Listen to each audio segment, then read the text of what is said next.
YCP Andhra Pradesh ఎన్నికల్లో దారుణంగా ఓటమి పాలైంది.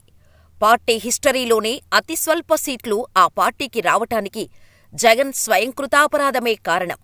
ఆయన ఒక బబుల్లో ఉండిపోయారు. ఆయన ఎవరినీ కలవరు, ఎవరినీ నమ్మరు. తనకు అందిన వార్తలే నిజమని నమ్మారు.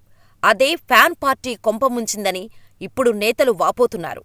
జగన్ను కలిసేందుకు కూడా వీలులేని పరిస్థితులు ఆయనకు ఆయనే కల్పించుకున్నారు. ఇందులో 50% తప్పిదం వైసీపీ అధినేత వైఎస్ జగన్దే. మిగిలిన 50% మాత్రం చుట్టూ ఉన్న అధికారులు, నేతలదేనని చెప్పాలి. ఎందుకంటే జగన్ వారి మాటలే నమ్మి చివరకు నిండా మునిగారు. సరే, ఓటమి పాలైన తర్వాత విమర్శలు సహజమే అయినప్పటికీ కొన్ని రోజులు భరించాల్సి ఉంటుంది. వాస్తవాలను ఇప్పటికైనా తెలుసుకొని నేలమీదకు దిగివస్తే భవిష్యత్తు ఉంటుంది. జగన్ ఓటమికి ప్రధాన కారణాలలో ఆయన మొండితనం ఒక కారణమైతే మరొకటి చుట్టూ ఉన్న కోటరి. అందులో ఇటీవలే పదవీ విరమణ చేసిన ధనుంజయ రెడ్డి. ఆయన అంతా తానే అయి వ్యవహరించారు. జగన్ ఏం చెయ్యాలో ఆయనే చెబుతారు. జగన్ను ఎవరు కలవాలో ఆయనే నిర్ణయిస్తారు.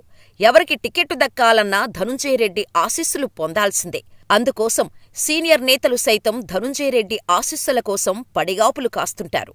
ధనుంజయ రెడ్డి అనుమతి లేనిదే జగన్ను ఎవరూ కలవలేని పరిస్థితి తాడేపల్లి క్యాంపు కార్యాలయంలో ఉంది. చివరకు ఎన్నికల్లో టికెట్టు దక్కని వారిని కూడా ధనుంజయ రెడ్డి టీం బుజ్జగింపులు జరిపిందంటే ఆయన ప్రభావం జగన్ వద్ద ఎంతమేరకు పనిచేసిందో చెప్పవచ్చు. ఇక ఓటమి తర్వాత ధనుంజయ రెడ్డి పార్టీ నేతలు కూడా ఫైర్ అవుతున్నారు. తూర్పుగోదావరి జిల్లా వైసీపీ అధ్యక్షుడు, రాజానగరం మాజీ ఎమ్మెల్యే జక్కంపూడి రాజా సంచలన వ్యాఖ్యలు చేశారు. ధనుంజయ రెడ్డి లాంటి చెత్త అధికారులు జగన్ చుట్టూ చేరి చెడగొట్టారని ఆయన ఆరోపించారు. ఎమ్మెల్యేలను కూడా జగన్ను కలిసే పరిస్థితి ఉండేది కాదని జక్కంపూడి రాజా బహిరంగంగా విమర్శించారంటే ఆయనపై ఎంత ఆగ్రహం నేతల్లో ఉందో అర్థం చేసుకోవచ్చు. ధనుంజయ రెడ్డితో పాటు పార్టీ ప్రధాన కార్యదర్శి సజ్జల రామకృష్ణారెడ్డి కూడా అదే రకమైన పాత్రను పోషించారనే విమర్శలు పార్టీలో గుప్పుమంటున్నాయి. అంతా ఆయనే అయి వ్యవహరించారు. జగన్ ఆదేశాలను అమలు చేస్తారని బయటకు చెబుతున్నా జగన్కు తప్పుడు సమాచారం అందించటంలో సజ్జల ముందుంటారని చెబుతున్నారు.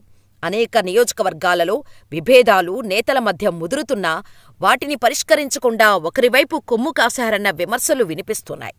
ఓటమికి జగన్ ఎంత కారణమో సజ్జల కూడా అంతే కారణమన్న వ్యాఖ్యలు పార్టీ నేతలు చెబుతున్నారు.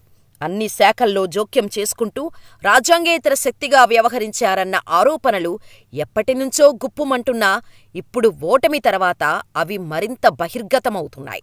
మొత్తం మీద జగన్ ఓటమికి వీళ్ళిద్దరూ ప్రధాన కారణాలుగా నేతలు నేరుగా చెబుతుండటం విశేషం. ఇక వీటితో పాటు వైఎస్ జగన్ కేవలం ఎస్సీ, ఎస్టీ, బీసీ, మైనారిటీలంటూ నినాదం చేస్తూ వెళ్లడం ఇతర కులాలకు నచ్చలేదు. తాము కట్టిన పన్నుల మొత్తాన్ని వాళ్లకు పంచిపెట్టడానికే జగన్ ఎక్కువ సమయం కేటాయిస్తున్నారన్న అపప్రదను జగన్ బాగా మూటకట్టుకున్నారు. ఏ స్థాయిలో అంటే జగన్ ఉంటే తమ కులం ఇక ఎదగలేదన్న రీతిలో జగన్ స్లోగన్ పాయిజన్లా ఆ 7 కులాల్లో పనిచేసింది. తమ బిడ్డల భవిష్యత్తు బాగుపడాలంటే జగన్ ప్రభుత్వాన్ని దించటమే ముఖ్యమన్న నిర్ణయానికి వచ్చినట్లే బటన్ నొక్కి పడేశారు. అందరూ మాట్లాడుకున్నట్టే ఒకవైపు నిలిచారంటే ఆ కులాల్లో ఎంతటి అసంతృప్తి గూడుకట్టుకుని ఉందో వేరే చెప్పాల్సిన పనిలేదు.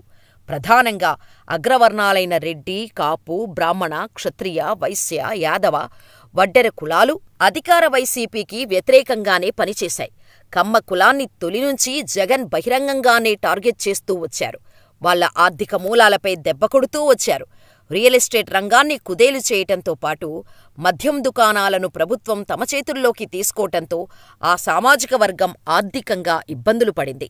ఎన్నికల సమయానికి అందరూ మూకుమ్మడిగా జగన్ పార్టీపై గళం విప్పారు. బ్రాహ్మణ, వైశ్య, క్షత్రియ సామాజిక వర్గంలోనూ ఇదే పరిస్థితి. ఉద్యోగాల కల్పన లేకపోవడం, అభివృద్ధి పూర్తిగా పక్కన పెట్టడంతో ఈ 2 సామాజిక వర్గాలు దూరమయ్యాయని చెప్పాలి. తమ పిల్లలకు ఉపాధి లభించకపోవటంతో ఇదే ప్రభుత్వం కొనసాగితే ఏపీలో ఉండలేమన్న నిర్ణయానికి వచ్చారు. అనేక చోట్ల వారి భూములను కూడా కొందరు దిగువ స్థాయి నేతలు కాజేసే ప్రయత్నం చేశారు. ఆ ఎఫెక్టు బలంగా పార్టీపై పడిందని క్షేత్రస్థాయిలో అందుతున్న వార్తలను బట్టి తెలుస్తోంది. ఇక రెడ్డి సామాజిక వర్గంలోనూ భారీగా అసంతృప్తి ఉంది. గత ఎన్నికల్లో తమ ఆస్తులను పణంగా పెట్టి పార్టీ విజయానికి కృషి చేస్తే పదవులు, నామినేటెడ్ పోస్టులు, కాంట్రాక్టులు అన్నీ వేరేవారికి ఇస్తూ తన ఓటు బ్యాంకును కాపాడుకునే ప్రయత్నం చేశారు.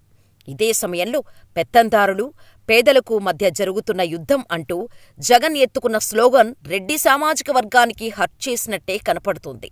అందుకే ఎక్కువ శాతం ఆ సామాజిక వర్గాల్లో జగన్ పార్టీకి దూరమయ్యారనే చెప్పాలి. జగన్ను తమ సొంత సామాజిక వర్గం నేతగా చూడలేని పరిస్థితి ఏర్పడింది. ఇక యాదవ, వడ్డెర సామాజిక వర్గాలు బీసీలలో ఉన్నప్పటికీ వారు కూడా జగన్ పార్టీ వైపు మొగ్గు చూపలేదు. దానికి కారణం తమకు ఇతర కులాలతో కలుపుతూ తమకు న్యాయం చేస్తున్నామని బిల్డప్ ఇవ్వడం తప్ప మరేమీ లేదన్న భావనకు వచ్చారు. వడ్డెర కులాలు కూడా ఉపాధి లేక అవస్థలు పడ్డారు. పనులు లేకపోవటంతో ఆ సామాజిక వర్గం కూడా పూర్తిగా దూరమైంది. నిర్మాణ రంగం పూర్తిగా కుదేలు కావటంతో ఈ వర్గం కూడా జగన్కు బిగ్ హ్యాండ్ ఇచ్చింది. ఏదేమైనా అంతిమ తీర్పు ప్రజలదే కాబట్టి ఇప్పటికైనా ప్రజలతో మమేకమవుతూ నేనున్నాననే భరోసా ఇస్తే జగన్ మళ్లీ పుంజుకునే అవకాశం ఉంది.